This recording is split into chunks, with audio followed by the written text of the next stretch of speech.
The morning sun barely pierced the thick gray clouds over Chicago's Englewood neighborhood, casting a dim glow through the cracked blinds of Maya Thompson's one-bedroom apartment. Her alarm blared for the third time, a harsh buzz that jolted her from a restless sleep. She groaned, reaching to silence it, but froze when her eyes caught the glowing digits on her phone. 7:45 a.m. Her job interview at Caldwell Enterprises was in 1 hour, downtown, a world away from the South Side. No, no, no, she whispered, heart racing as she threw off the thin blanket and leapt from her sagging mattress. Today was her last chance. 3 months ago, Maya, a 28-year-old Black American woman with a sharp mind and a sharper work ethic, had been laid off from her bookkeeping job at a small logistics firm. The company cited restructuring, but Maya knew the truth. Budget cuts hit hardest in a city where economic divides ran deep. Her savings, already stretched thin supporting her retired parents, were nearly gone. The rent was due in 5 days, and the stack of unpaid bills on her kitchen counter loomed like a guillotine. This interview, for an administrative assistant role at one of Chicago's most prestigious real estate corporations, was her lifeline. Maya rushed to the bathroom, splashing cold water on her face and brushing her teeth frantically. Her reflection in the chipped mirror showed tired eyes, but a determined jaw. She twisted her coily hair into a neat bun, securing it with a worn elastic. In her cramped bedroom, she pulled on her only blazer, a navy second-hand find, and a white blouse that needed ironing, but would have to do. Her skirt was the best she could manage, slightly frayed at the hem. She caught a snag in the fabric and sighed. Good enough, she muttered, knowing there was no time to fuss. In the kitchenette, Maya gulped lukewarm coffee from a chipped mug, foregoing breakfast to save the last slice of bread for tomorrow. She glanced at a faded photo taped to the fridge. Her parents, James and Loretta Thompson, smiling outside their soul food restaurant, Thompson's Taste, 10 years ago. The 2008 recession had shuttered it, forcing them into a modest suburban home and part-time jobs. Maya had been sending them money since college, determined to ease their burden. That photo, a reminder of their sacrifice, fueled her resolve. You got this, she told herself, grabbing her folder of resumes and her purse. Outside, a chilly drizzle greeted her, the kind that seeped into bones and frizzed hair. Englewood's streets were quiet, save for the rumble of a distant CTA bus. Maya's heart sank as she saw her bus, the 63rd Street line, pulling away from the stop half a block ahead. "Wait!" she shouted, breaking into a run, her low heels slipping on wet pavement. The driver didn't see her, and the bus vanished into the gray morning. She stood, breathless, rain dotting her blazer. Perfect, she muttered, checking her phone. 8:05 a.m. The next bus wouldn't come for 20 minutes, too late to make her 8:45 interview. Maya opened her rideshare app with no choice, wincing at the $18 fare to the Loop. Money she didn't have for a job she might not get. You have to do this, she whispered, confirming the ride. As she waited, she thought of her parents' pride when she'd told them about the interview. Caldwell Enterprises, Maya? That's big time, her father had said, his voice warm but weary. She couldn't let them down. The rideshare, a slightly dented sedan, arrived 5 minutes later. Maya slid into the back seat, clutching her soggy resume folder. The driver, a middle-aged man with a Cubs cap, glanced at her in the rearview mirror. Rough morning, huh? He said kindly. You have no idea, Maya replied, managing a small smile. Headed to a job interview. Can't be late. He nodded, weaving through traffic. You'll make it. Just keep your head up. By 8:35 a.m., the car pulled up to the gleaming tower of Caldwell Enterprises in the Loop, its glass facade reflecting the stormy sky.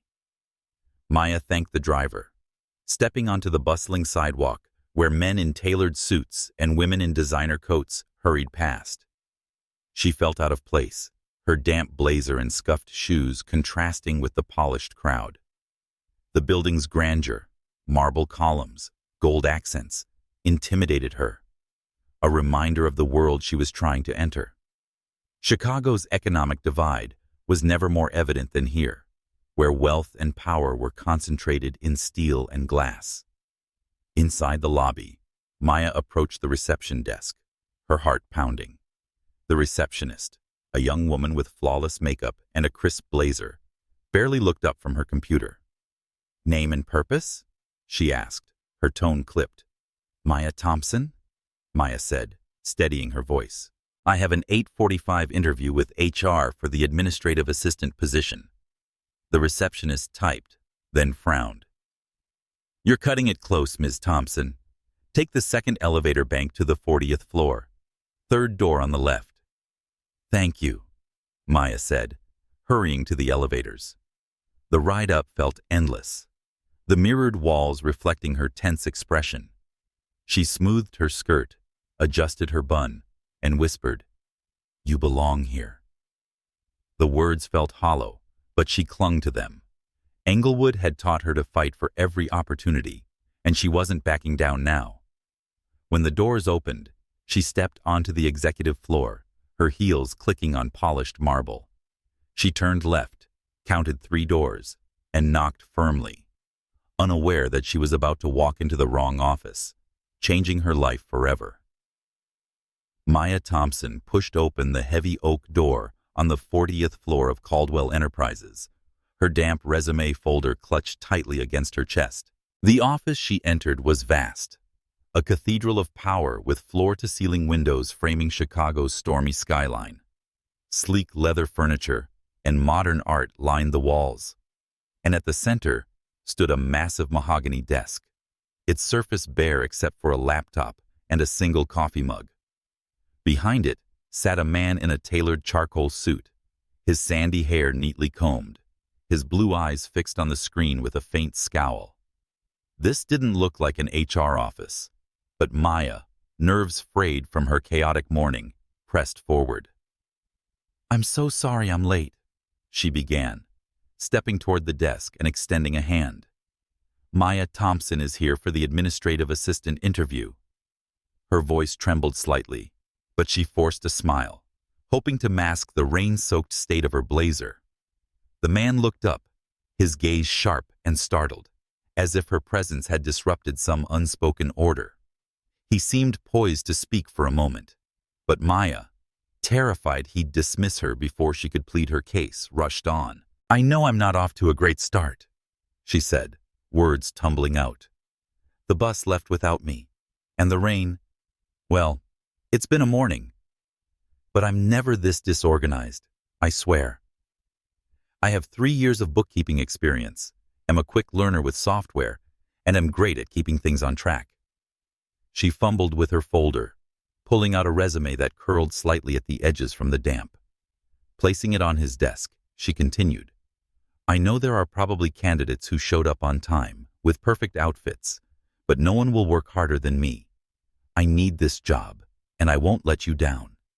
She paused, catching her breath, then added without thinking, "And unlike some heartless CEO who's probably never had to hustle a day, I know what it's like to fight for everything." The words hung in the air like a misfired arrow. Maya's stomach dropped as the man's expression shifted, a flicker of amusement crossing his unreadable face. This wasn't HR. The office, the suit, the aura of authority. She'd walked into the wrong room and insulted the company's leader to his face. "Oh my God," she stammered, cheeks burning. "I'm so sorry. That was completely unprofessional. I didn't mean, I shouldn't have said that about the CEO." She reached for her resume, desperate to flee, but the man touched it, stopping her. He said, "Sit down, Ms. Thompson," his voice deep and calm, gesturing to the leather chair across from him. Confused but clinging to a shred of hope, Maya sank into the seat, her heart pounding. "There's been a misunderstanding," he continued, leaning back slightly. "You're in the wrong office. The HR department is on the other side of the building, third door on the left in their corridor." Maya groaned, covering her face with her hands. "Of course it is," the receptionist said. "Never mind. I'll go. I'm so sorry for wasting your time." She started to rise, but his voice halted her. "My name is Ethan Caldwell," he said, a faint smile tugging at his lips. "As in Caldwell Enterprises, the heartless CEO." Maya froze, mortified. Of all the doors in this towering empire, she'd chosen the one belonging to Chicago's most powerful real estate mogul, a man whose name graced business headlines and gossip columns alike. "Mr. Caldwell," she said, standing quickly, "I am so sorry. I had no idea who you were. Not that it's okay to say that about anyone, but especially not you. I'll leave and never show my face here again." She turned toward the door, her dreams of a job evaporating. "Ms. Thompson," Ethan called, his tone firm but not unkind. "Your interview was at 8:45, correct? It's now 9:05. I don't tolerate tardiness." Maya turned back, expecting a reprimand, but his eyes held a glint of curiosity. "But you've made an impression, and I'm not easily impressed. Sit. Let's talk." Hesitant, Maya returned to the chair, her mind racing. Was he mocking her? Or was this a genuine chance? Ethan picked up her resume and scanned it. 3 years at a logistics firm, bookkeeping, client correspondence, and some data entry. "Why did you leave?" Maya swallowed, steadying herself. "They downsized. My department was cut." He nodded, his gaze piercing. "And you mentioned you're good at keeping things on track. Give me an example." Maya seized the opportunity, describing how she'd streamlined invoice processing at her last job, saving hours weekly. Ethan listened intently, his questions direct but fair, probing her skills and adaptability. Maya noticed a detail as they spoke. His coffee mug, plain black ceramic, sat empty. "You take your coffee black, don't you?" she asked impulsively, nodding at the mug. Ethan raised an eyebrow. "How did you know?" "Lucky guess," she said, a small smile breaking through her nerves. "I do too. No sugar. Life's bitter enough." Ethan's stern facade softened for the first time, a fleeting chuckle escaping him. "That's rare," he said, and something unspoken passed between them, a spark of connection, fragile but real. The interview stretched on, and Ethan tested her knowledge of basic business systems. Finally, he set her resume down. "The position you applied for is in HR, but I need an intern in the executive office. The hours are long, the work demanding, but the pay is better. Are you interested?" Maya stared, stunned. "Are you offering me a job? After I insulted you?" Ethan's lips twitched. "You were honest. That's rarer than punctuality in this building. Consider it a trial. My assistant will contact you by the end of the day." Maya stood, shaking his hand, his grip warm and steady. "Thank you, Mr. Caldwell. I won't let you down."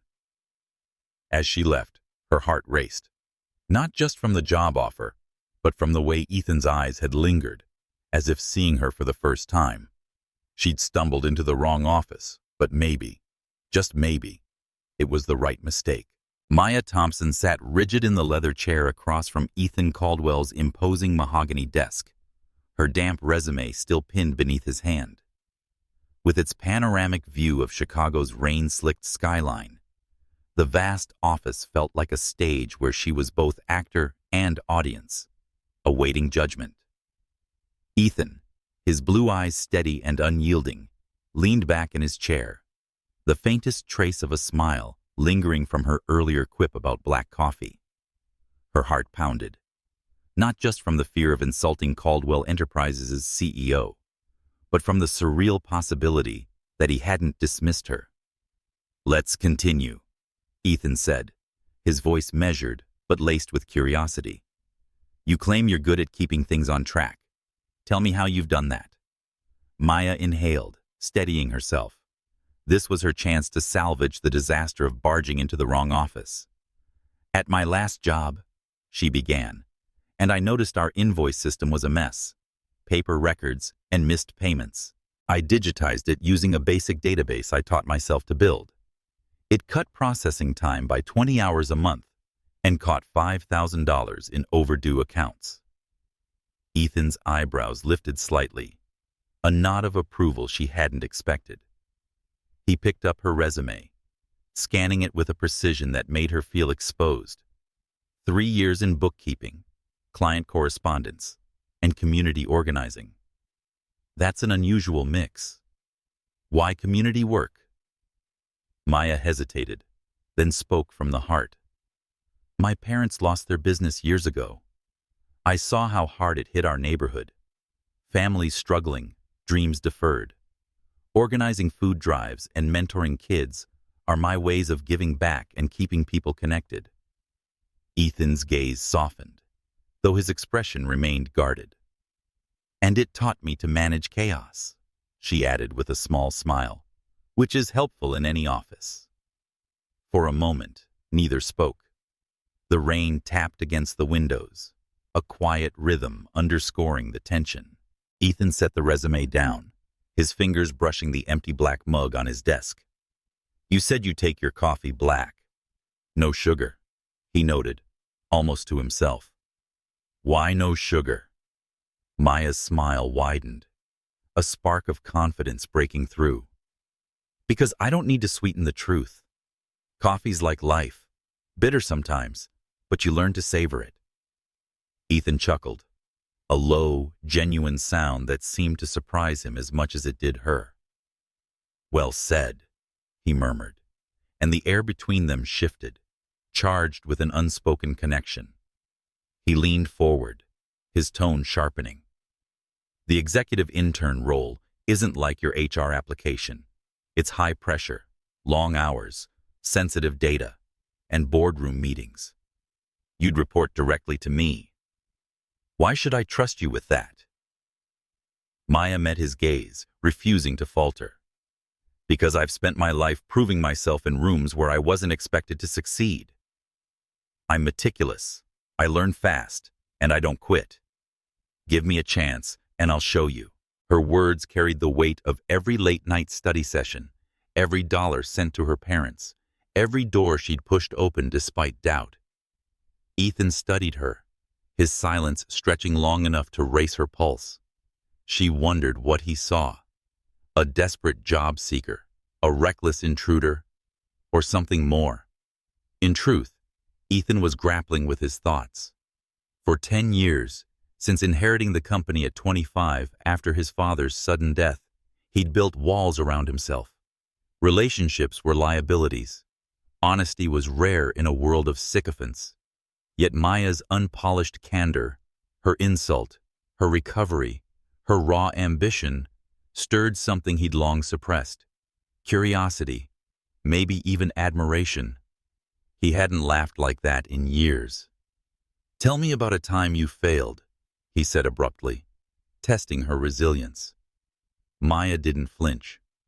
"Last year, I organized a community fundraiser that flopped. Bad planning, low turnout. We barely covered costs. I was crushed, but I analyzed every mistake, reworked the strategy, and the next event raised $10,000 for a youth center." Ethan nodded, impressed by her accountability. "And what drives you, Miss Thompson? Beyond paying the bills?" She paused, then answered softly, "My parents. They gave up everything for me. I worked to make them proud, to build something lasting." The weight of her words hung between them, mirroring Ethan's burdens, his father's legacy, the company he'd saved from collapse. He glanced at the photo on his desk, a faded image of his father, and felt isolated. Maya's drive wasn't just ambition, but love, a concept he distanced himself from. "One last question," he said, his voice quieter. How do you handle pressure? Maya grinned. Like I handled walking in here and calling you heartless. I keep going, no matter what. Ethan's lips twitched, a near smile that betrayed his usual control. Fair enough, he said, standing and extending his hand. Thank you, Ms. Thompson. My assistant, Liam, will contact you by the end of the day with our decision. The intern role is a trial. Prove yourself, and it's yours. Maya shook his hand, her grip firm despite the nerves buzzing. Thank you, Mr. Caldwell. You won't regret this. As she turned to leave, Ethan called after her. And Miss Thompson? The coffee comment. Bold move. She flashed a grin over her shoulder. I aim to be memorable. As the door closed, Ethan sat back, staring at her resume. He hadn't planned to interview anyone today, let alone offer a job to a stranger who'd insulted him. But Maya Thompson wasn't just a stranger. She was a disruption, a challenge to the rigid world he'd built. For the first time in a decade, he felt a flicker of something beyond work. Possibility. Maya Thompson stepped off the elevator onto the 40th floor of Caldwell Enterprises, her heels clicking on the polished marble with a confidence she didn't feel. It was her first day as Ethan Caldwell's executive intern, a role she'd stumbled into after her disastrous yet serendipitous interview.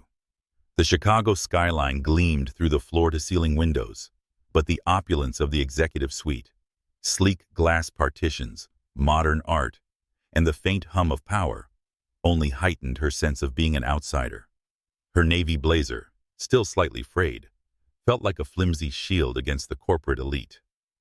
A slender man with kind eyes and a crisp suit approached, extending a hand. Ms. Thompson, I'm Liam Carter, Mr. Caldwell's assistant. We spoke on the phone. Maya shook his hand, grateful for his warmth. Thank you, Liam. I'm ready to get started.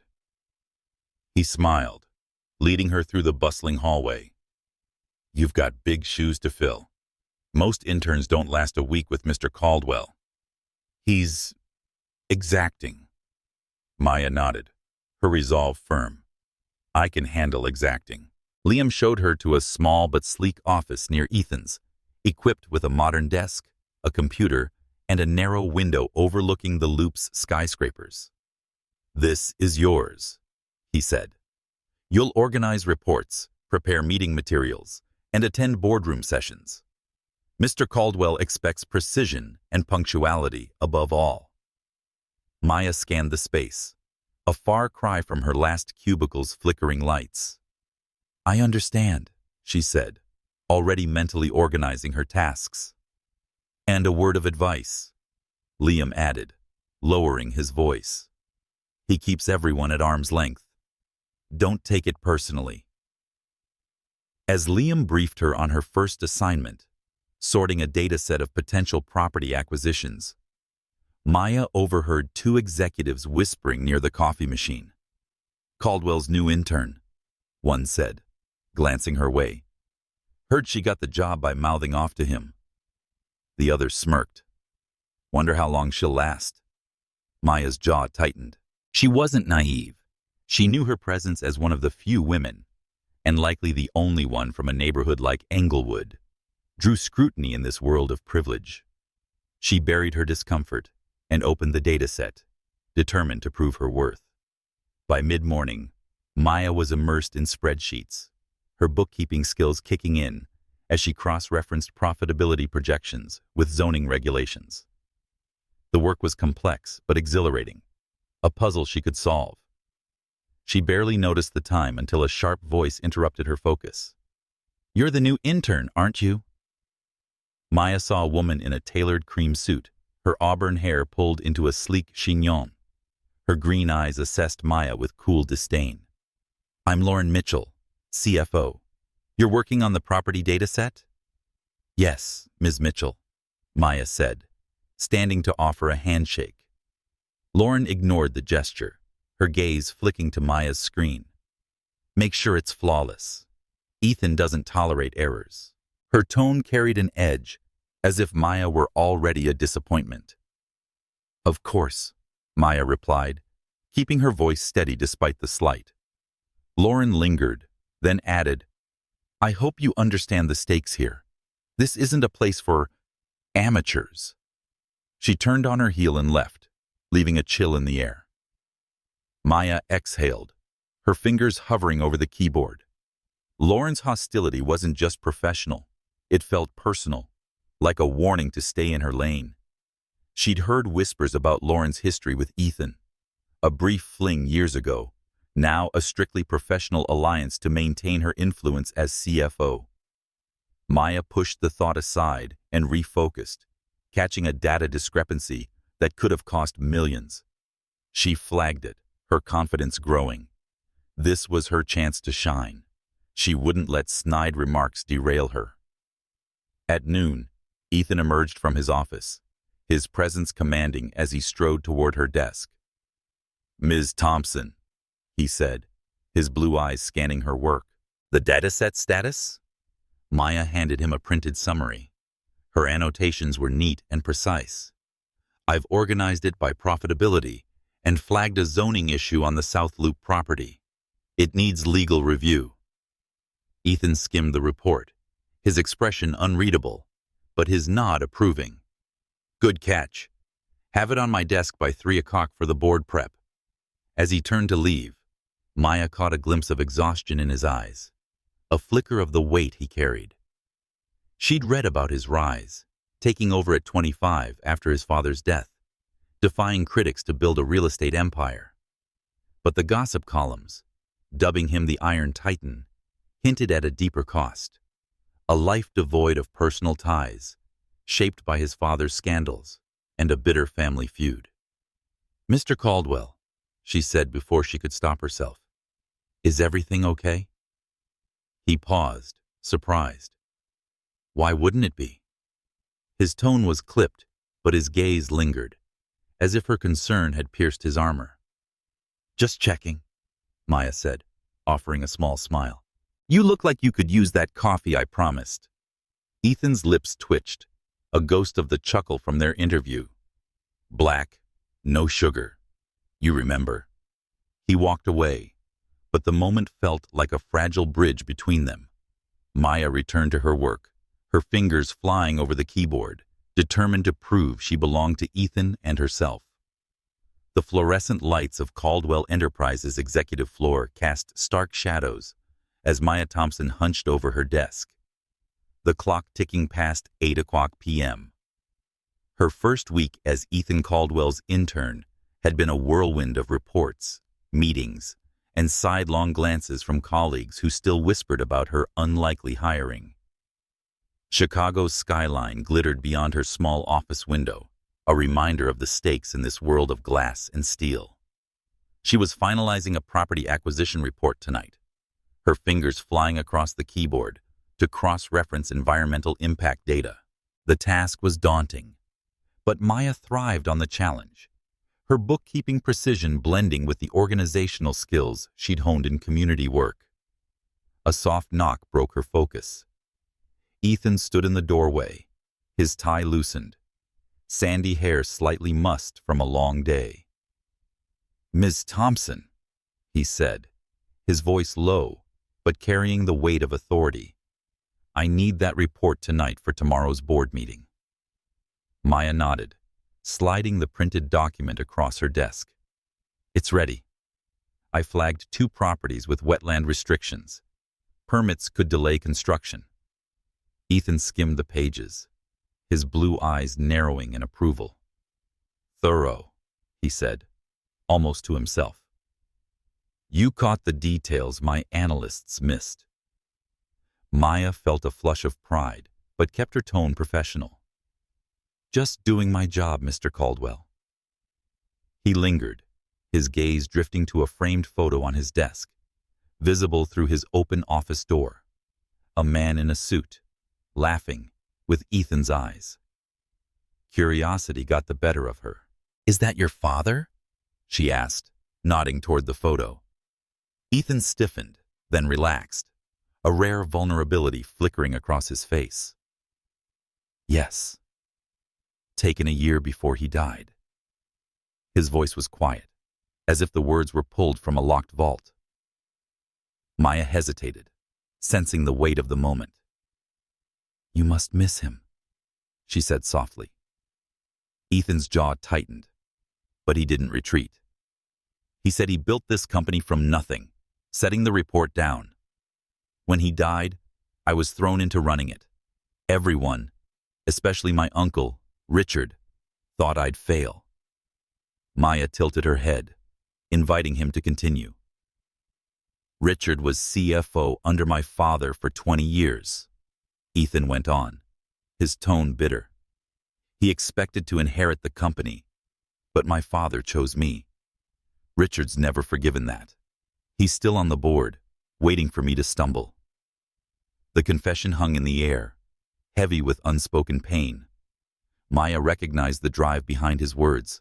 It echoed her own. I get it, she said, leaning forward. My parents had a restaurant once. When they lost it, it broke their hearts, but they kept going for me.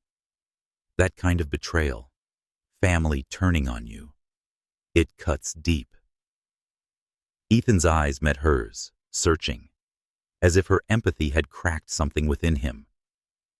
It does, he admitted. I learned early to trust no one. It's simpler that way. Maya shook her head, a small smile breaking through.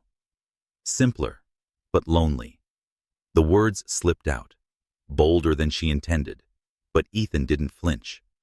Instead, he stepped closer, his gaze intense. You don't pull punches, do you, Miss Thompson? She shrugged, heart racing. Never saw the point. Honesty saves time. For a moment, a genuine smile tugged at his lips, softening the hard lines of his face. That's why I hired you, he said, almost to himself.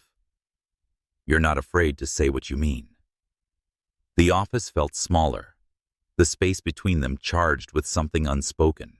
Maya noticed the faint shadows under his eyes, the toll of a decade spent guarding himself against betrayal.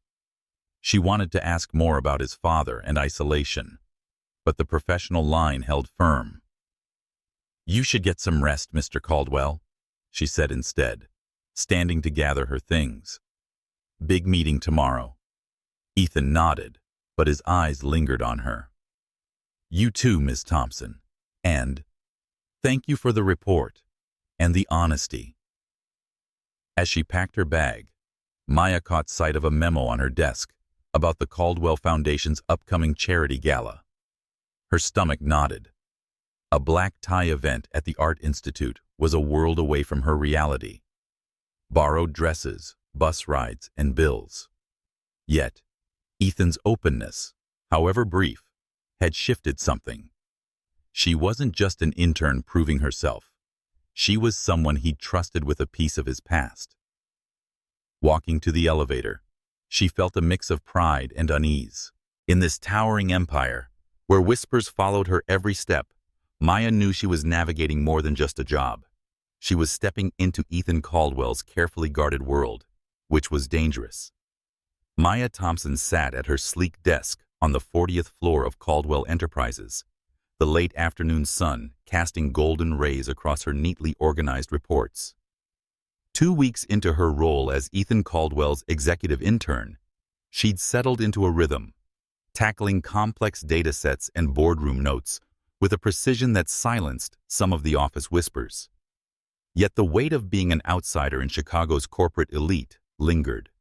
Her modest wardrobe and bus commute, a constant reminder of the divide between her world and this one. Today, her focus was on a proposal for a new downtown development, her fingers steady on the keyboard as she cross-checked financial projections. A soft ping from her computer broke her concentration. An email from Liam Carter, Ethan's assistant, sat in her inbox, and the subject line was stark. Caldwell Foundation, Charity Gala, mandatory attendance. Maya's stomach knotted as she read the details. A black tie event at the Art Institute of Chicago, this Saturday at 8 o'clock p.m., with Ethan's inner circle expected to attend. "Me?" she murmured, glancing at her reflection in the monitor. A simple blouse, her bun slightly frayed from a long day. Navigating a room of Chicago's wealthy elite, dripping in designer gowns and jewels, felt like stepping into a lion's den. She leaned back, picturing her closet. A handful of thrifted blazers, one semi-formal dress, too casual for a gala. Her bank account, strained from rent and helping her parents, offered no room for a new outfit. The memory of her mother's vintage sapphire gown, tucked away from the days of their family restaurant, flickered in her mind. It wasn't ideal, but with some quick alterations, it might work. Still, the thought of standing among the city's power players, where every glance would judge her place, sent a shiver down her spine. A knock at her door jolted her. Ethan stood there, his tailored navy suit accentuating his broad shoulders, his blue eyes catching the sunlight. "Ms. Thompson," he said, his tone professional but warm. "Liam sent you the gala invite?" Maya nodded, swallowing her unease. "Yes, just saw it. I'll be there." Ethan stepped inside, his presence filling the small office. "Good. It's an important event, our foundation's biggest fundraiser. Your perspective could be valuable." His words were measured, but his gaze lingered, a hint of the vulnerability from their late-night talk a week ago. Maya hesitated, then spoke. "I've never been to something like this. Black tie galas aren't exactly my scene." Ethan's lips twitched, almost a smile. "They're not mine either, but they come with the territory. You'll do fine." His confidence in her was disarming, yet the gap between their worlds felt stark. "I'll figure it out," she said, forcing a smile. "Any tips for surviving the socialite crowd?" Ethan chuckled, a rare sound that softened his usually guarded demeanor. "Be yourself. It's worked so far." Before she could respond, a sharp voice cut through. "Ethan, there you are." Lauren Mitchell, the CFO, appeared in the doorway, her cream blazer impeccable, her auburn hair gleaming. Her green eyes flicked to Maya with thinly veiled disdain. "We need to review the gala budget." She stepped closer to Ethan, her hand brushing his arm in a gesture that felt possessive. Maya's chest tightened, aware of Lauren's past with Ethan, a fling that ended but left her clinging to influence. "Of course," Ethan said, his tone reverting to cool professionalism. "Ms. Thompson, have the proposal on my desk by morning." Lauren's glance lingered on Maya as they left, a silent warning. Alone, Maya exhaled, her mind racing. The gala wasn't just a work event, but a test of her ability to belong in Ethan's world. She closed her laptop and grabbed her purse, heading for the bus stop. The Chicago evening buzzed with life, street vendors, commuters, and the distant hum of Lakeshore Drive.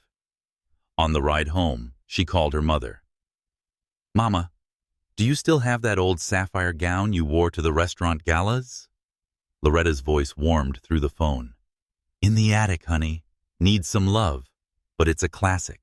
Coming over to try it?" "Tomorrow after work," Maya said, picturing the gown's deep blue fabric. "It's for a work event. Fancy one." Her mother laughed. "You'll outshine them all, Maya. Always do." The call ended, but Maya's nerves didn't.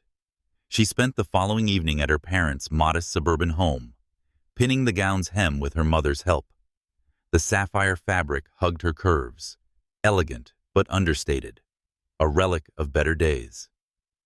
"You look like a queen," Loretta said, adjusting a seam. Maya smiled, but doubt gnawed at her. Could she hold her own among Chicago's elite, where wealth and status spoke louder than skill? Back at her apartment, Maya stared at the altered gown hanging on her closet door.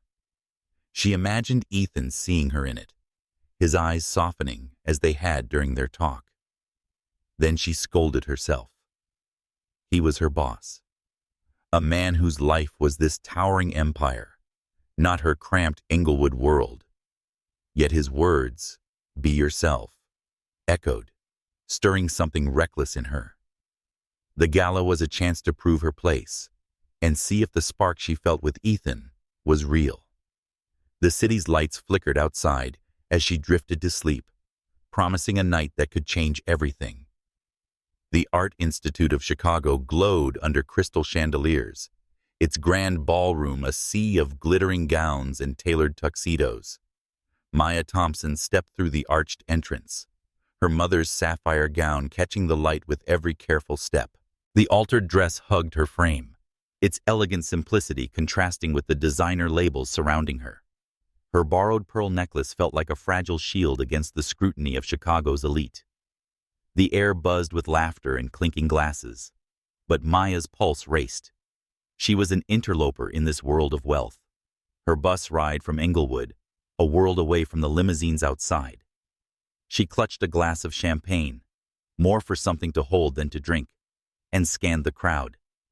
Business tycoons, politicians, and socialites mingled, their conversations laced with power and privilege. Maya's role as Ethan Caldwell's intern felt like a flimsy credential, where status was measured in diamonds and connections. She spotted Liam Carter, Ethan's assistant, chatting with a colleague, and offered a small wave. He nodded back, a reassuring anchor in the sea of strangers. But it was Ethan she sought, her eyes drawn to the room's far end. There he stood, commanding the space in a black tuxedo, accentuating his broad shoulders, his sandy hair catching the chandelier's glow. He spoke to a gray-haired man in a pinstripe suit, his posture relaxed but authoritative. Maya's breath caught, not just at his presence, but at the memory of their late-night talk, his rare vulnerability when he'd spoken of his father. Before she could move toward him, a voice interrupted. "You came," Ethan said, appearing beside her, his blue eyes taking in her gown with quiet appreciation. "Of course," Maya replied, her voice steadier than she felt. "You said it was expected." His gaze lingered, a flicker of warmth breaking through his usual reserve. "You look remarkable," he said, the word carrying a weight that made her heart skip. "Different good?" she teased, echoing their earlier exchange. Ethan's lips curved into a near smile. "Very good." The moment hung between them, charged with possibility, until a sharp presence intruded. Lauren Mitchell said Ethan, the mayor, was waiting, gliding up in a slinky red gown, diamonds glinting at her throat. Her auburn hair framed a face tight with controlled displeasure as she slipped her arm through Ethan's, her touch possessive. "And the press needs photos." She barely glanced at Maya, her dismissal cutting. Ethan nodded, his expression cooling to professionalism. "Enjoy the evening, Ms. Thompson," he said, his eyes holding hers for a beat before Lauren led him away. Maya's chest tightened, a pang of jealousy she couldn't ignore. She mingled awkwardly, exchanging polite small talk with Liam and a few staffers, but the weight of curious stares pressed on her. A woman in a sequined dress whispered to her companion, their eyes darting her way. Maya straightened, refusing to shrink. Then a new figure approached. Richard Caldwell, Ethan's uncle, his silver hair and sharp suit exuding old money confidence. He offered her a champagne flute, his smile smooth but cold. "Ms. Thompson," he said, "you clean up nicely. Quite a leap from fetching coffee." Maya accepted the glass warily. "Thank you, Mr. Caldwell. Just here to support the foundation." His eyes narrowed, assessing. "I hear you wandered into Ethan's office by mistake, and now you're his intern." Curious.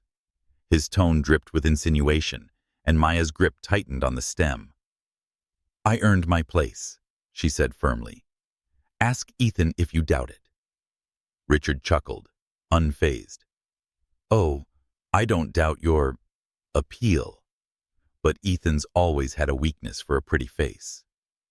Just ask Lauren. She's been waiting years for him to commit. Maya's stomach twisted, doubt creeping in. My relationship with Ethan is professional, she said, her voice steady despite the sting. Richard leaned closer, his voice low for now. But be careful, Ms. Thompson. Ethan's distractions never last. Before she could retort, he drifted back into the crowd, leaving her unsettled. She set the champagne down, needing air, and slipped onto the terrace, the cool night breeze a relief against her flushed skin. The city lights sparkled below, and Lake Michigan was a dark expanse in the distance. Maya leaned against the stone balustrade, Richard's words echoing. Was she just a fleeting interest to Ethan? She closed her eyes, trying to shake the doubt, when footsteps approached. Hiding already? Ethan's voice was soft, teasing. She turned, finding him closer than expected, his tuxedo jacket unbuttoned, a lock of hair falling over his forehead. Just needed a breather, she said, managing a smile. This world, it's a lot. Ethan stepped beside her, his gaze on the skyline. It's a performance. I've played the part for years. His voice held a trace of weariness, and Maya saw the man behind the CEO who confessed his family's betrayal. You don't belong here either, do you? She asked, half joking. He looked at her, his eyes intense. Not the way you think. Your honesty. It's disarming. It makes me question things I've ignored for a decade. His words were raw, unguarded, and Maya's heart raced. Before she could respond, he closed the distance, his hand brushing hers. Maya, he said. Her name was a whisper, and you're not what I expected. The air crackled, and then he kissed her, gentle at first, deepening with a hunger that stole her breath. She leaned into him, her hands finding his chest, the world fading to just them. When they parted, both breathless, Ethan's eyes searched hers. This is reckless, he murmured, but his hand lingered on her cheek. I don't care, Maya whispered, her voice firm. Unseen in the shadows, Richard watched, his phone capturing the embrace with a quiet click. His smile was sharp, calculating, a perfect weapon to unsettle Ethan's empire. Maya Thompson woke to the buzz of her phone. The memory of Ethan Caldwell's kiss on the Art Institute's terrace still warm in her mind. The Chicago dawn filtered through her Englewood apartment's cracked blinds, casting soft light on the sapphire gown draped over a chair. She smiled, replaying Ethan's words. You're not what I expected. And how his hand lingered on her cheek, and their moment had felt like a promise, reckless but real. But as she reached for her phone, a notification from the Chicago Business Journal shattered her reverie. Caldwell's CEO gambles empire on intern romance. Her stomach dropped as she opened the article. Grainy photos showed her and Ethan on the terrace, their embrace unmistakable. The headline was brutal, questioning her qualifications and suggesting she'd charmed her way into the job. It painted Ethan as a CEO who is losing focus and is a risk to shareholders. Maya's face burned with humiliation. The article didn't name her, but the details, new intern, wrong office story, left no doubt. She scrolled through the comments, each a dagger. Sleeping her way up? Caldwell's judgment is slipping. Her hands trembled as she dressed, the weight of public scrutiny crushing. At Caldwell Enterprises, the lobby buzzed with whispers as Maya entered. The receptionist, usually curt, avoided her eyes, sliding over a visitor badge with a tight-lipped nod. Two suited men glanced her way in the elevator, their murmurs cutting. That's her, the intern, one said, not bothering to lower his voice.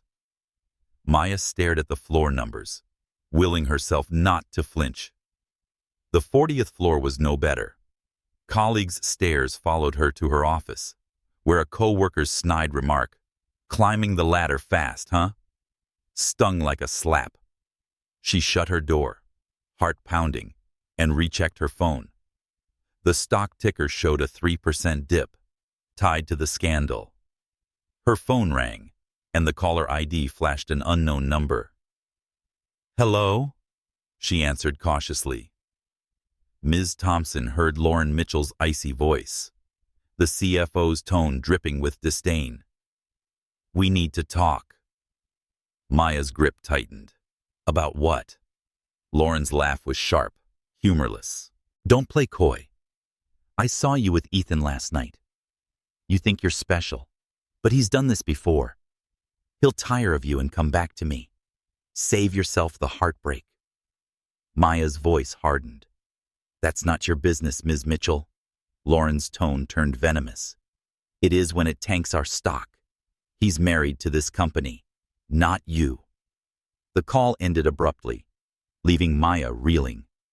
She barely had time to process when Liam Carter's urgent text arrived. "Mr. Caldwell needs you in his office. Now."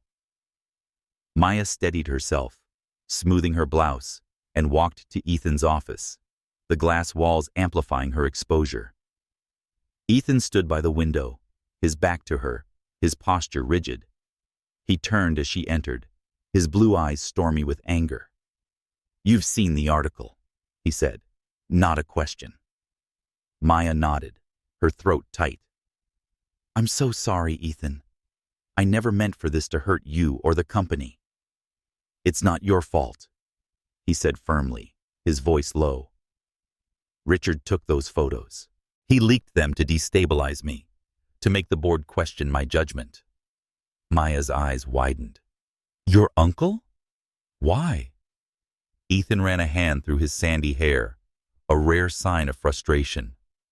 "He's been waiting for a crack in my armor since I took over. This," he gestured to his phone, the article open, "is his weapon." Maya's heart sank. What happens now? Ethan's jaw tightened. The board's called an emergency meeting at 2:00 p.m. They're rattled, and the stock's taking a hit. Maya's mind raced. The PR team, what do they want? Ethan's expression darkened. "They're pushing me to deny everything, to say the photos are misleading, and to say that our relationship is strictly professional."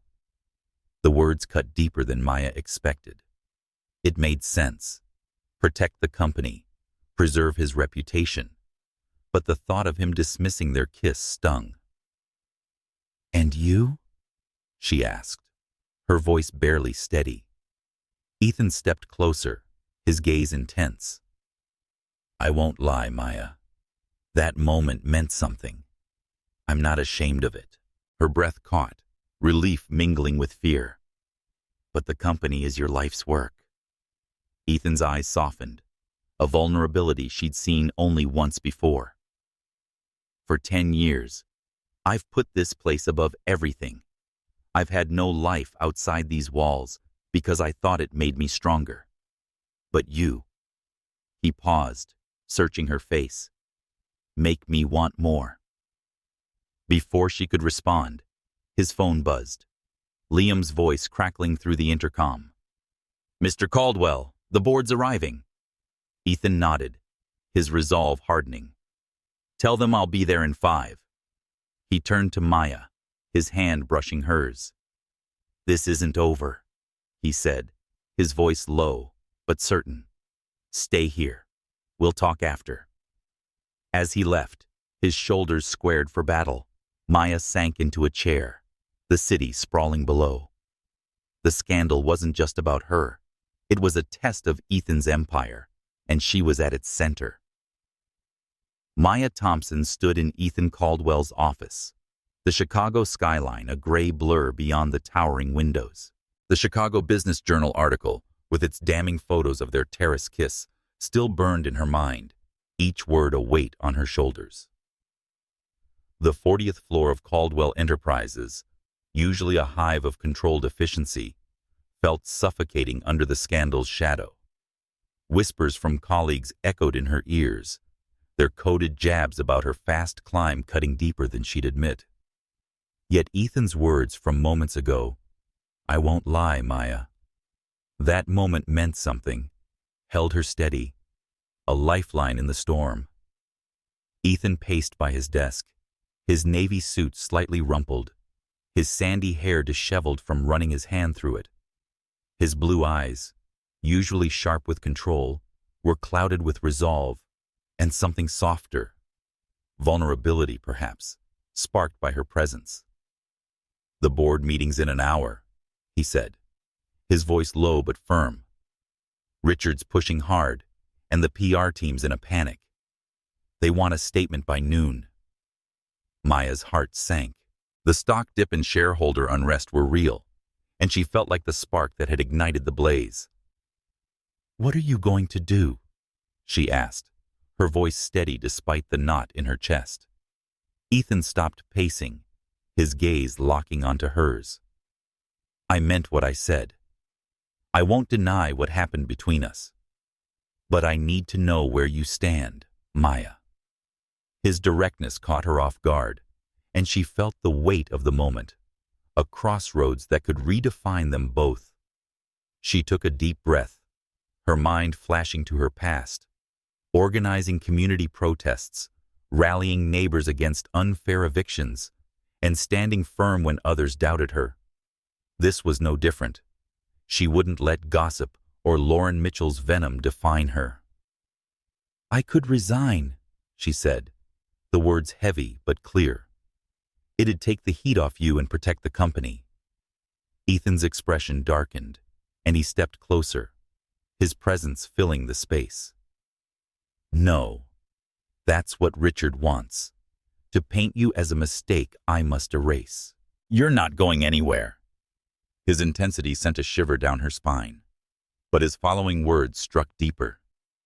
"You've changed something in me, Maya.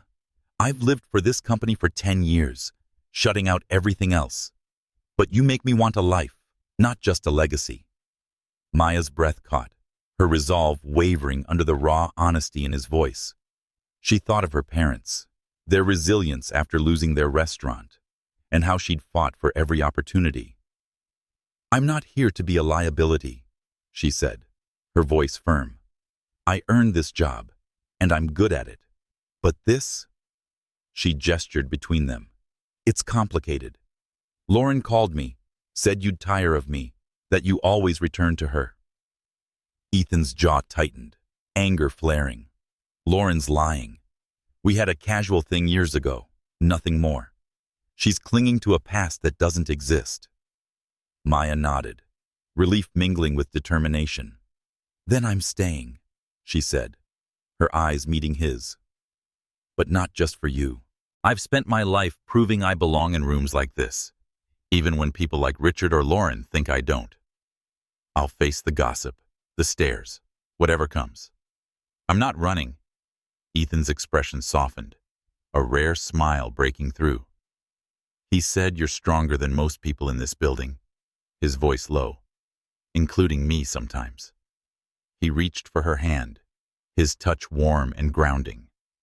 "We'll face this together." The moment was electric, their clasped hands a silent vow. But the intercom buzzed, shattering the intimacy. "Mr. Caldwell," Liam's voice crackled. "The board members are arriving." Ethan released her hand reluctantly, his gaze unwavering. "Stay here, Maya. After the meeting, we'll figure out what's next."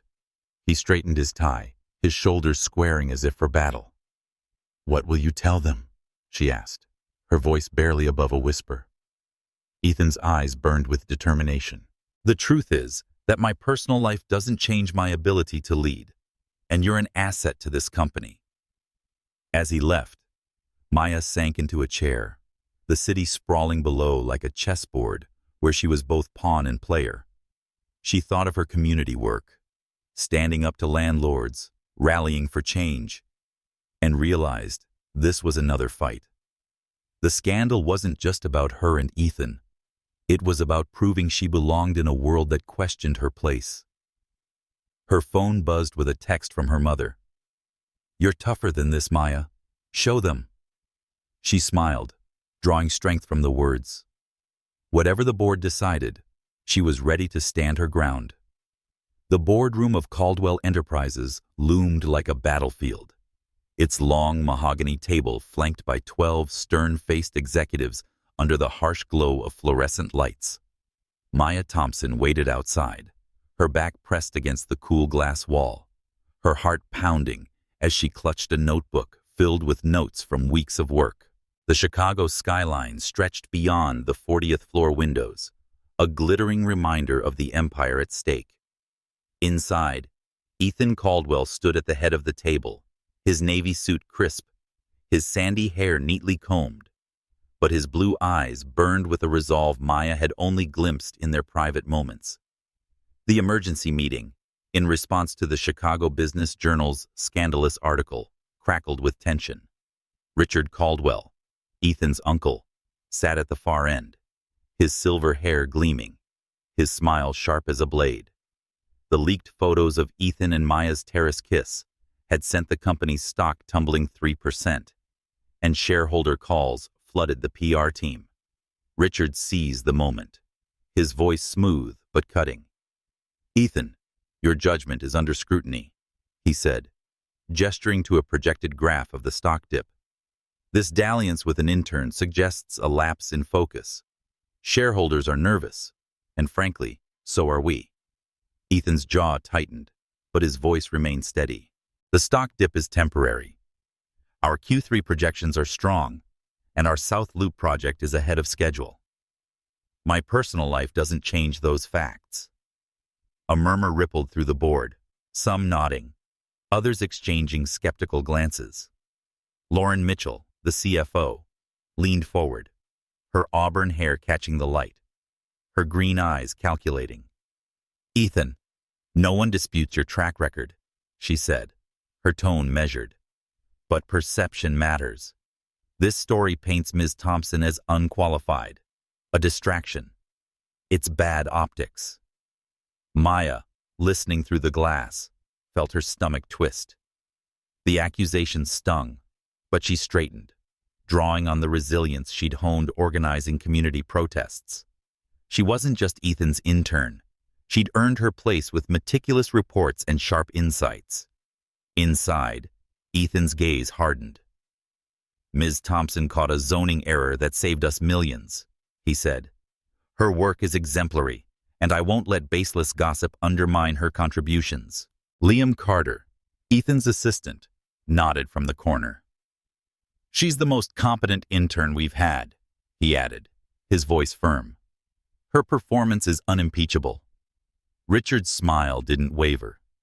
Competent or not, her presence raises questions. "You've built this company on discipline, Ethan. No distractions, no scandals, unlike your father." The jab at Ethan's late father, whose divorce scandals had once rocked the company, drew a sharp intake of breath from the room. Ethan's fists clenched, but he kept his composure. He said, "My father's mistakes aren't mine," his voice low and dangerous. "And I won't apologize for living my life. I've given this company everything for a decade. If the board thinks that's not enough, you have a choice." He paused, his eyes sweeping the table. "Accept that my personal decisions don't affect my leadership, as long as Caldwell Enterprises thrives. Or accept my resignation, effective immediately." The room fell silent, the weight of his ultimatum hanging heavy. Maya's breath caught, her notebook slipping slightly in her hands. He was risking everything, his empire, his legacy, for her. She wanted to burst in, to tell him not to, but she stayed rooted, trusting his resolve. Lauren shifted, her ambition to secure her CFO role outweighing her resentment. "Resignation is extreme," she said, her voice tight. "The company's stable under you." Other board members murmured agreement, citing Ethan's record of turning a mid-sized firm into a global powerhouse. Richard's eyes narrowed, sensing his leverage slipping.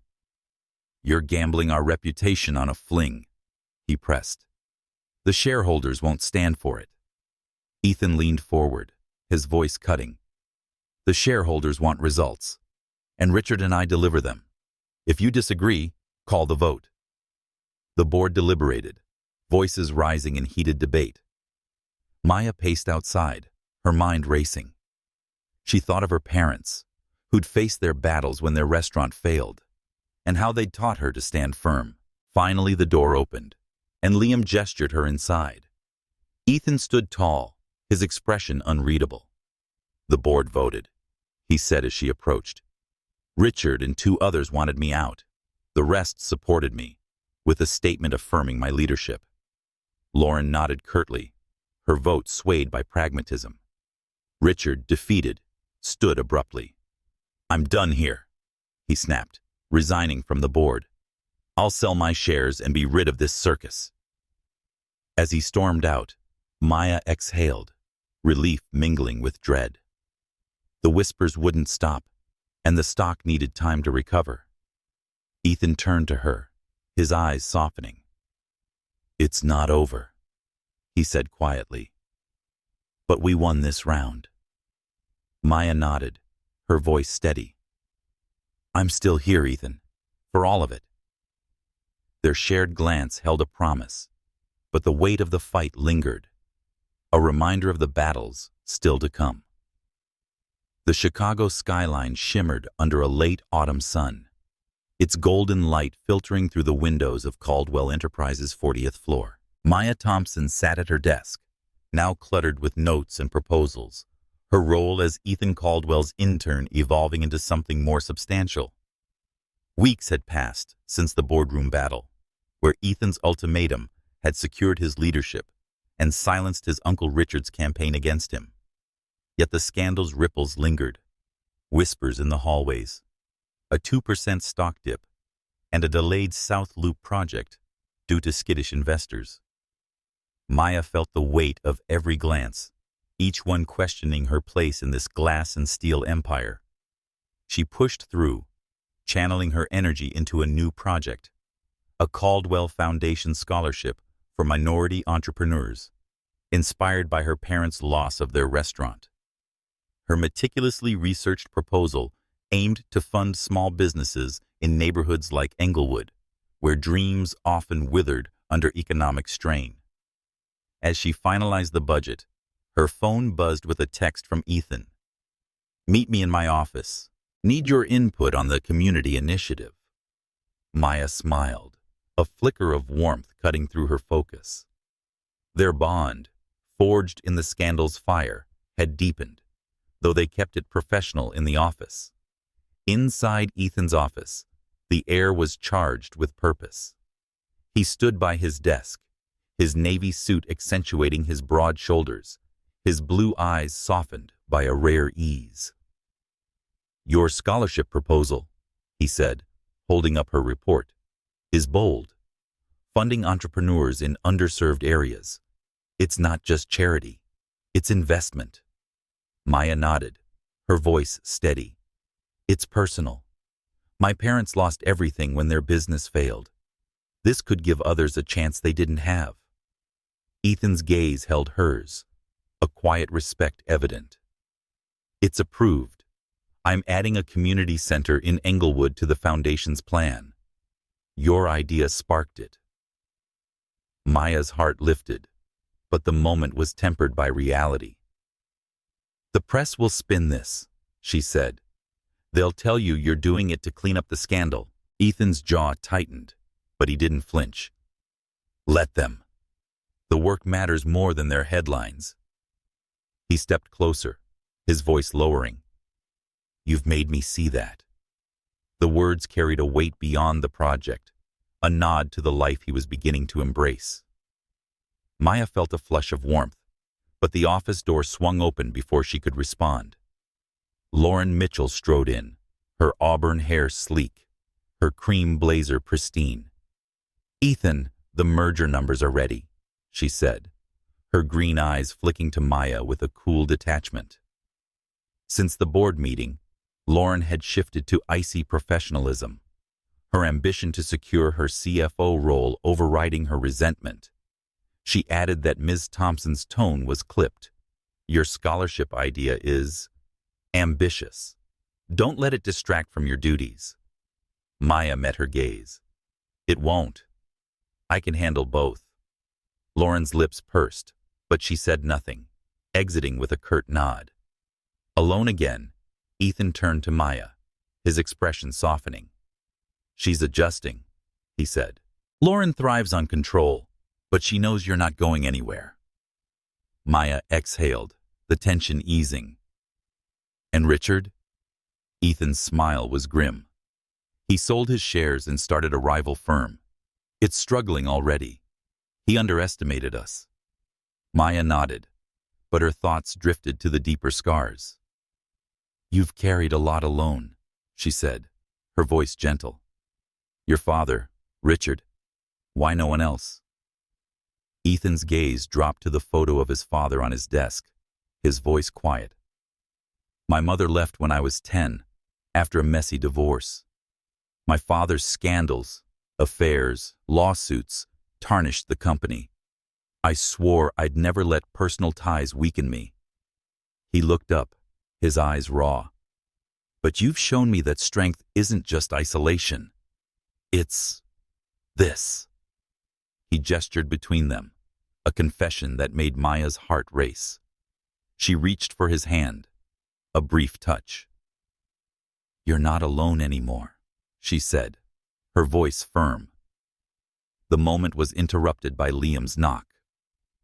Press conference in an hour, he said, poking his head in. They're asking about the community center. Ethan nodded, his professional mask returning. Ms. Thompson, join me. Your voice matters on this.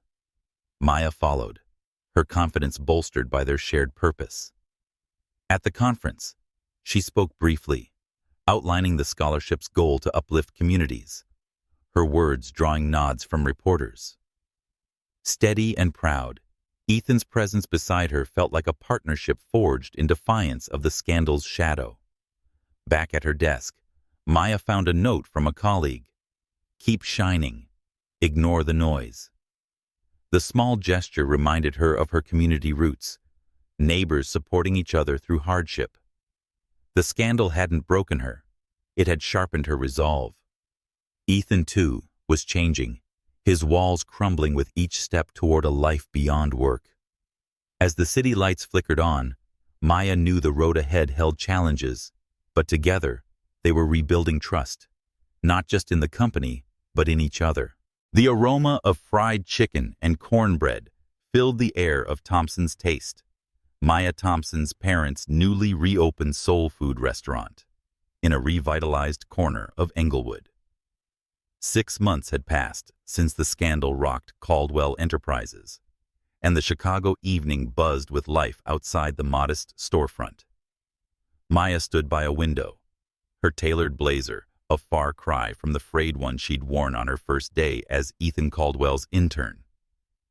Now, as Director of Community Initiatives for the Caldwell Foundation, she'd spearheaded the scholarship program and community center that helped fund this reopening, a tribute to her parents' resilience.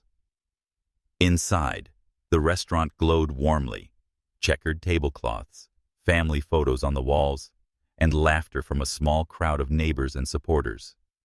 Maya's parents, James and Loretta, moved between tables, serving plates of collards and peach cobbler, their smiles radiant.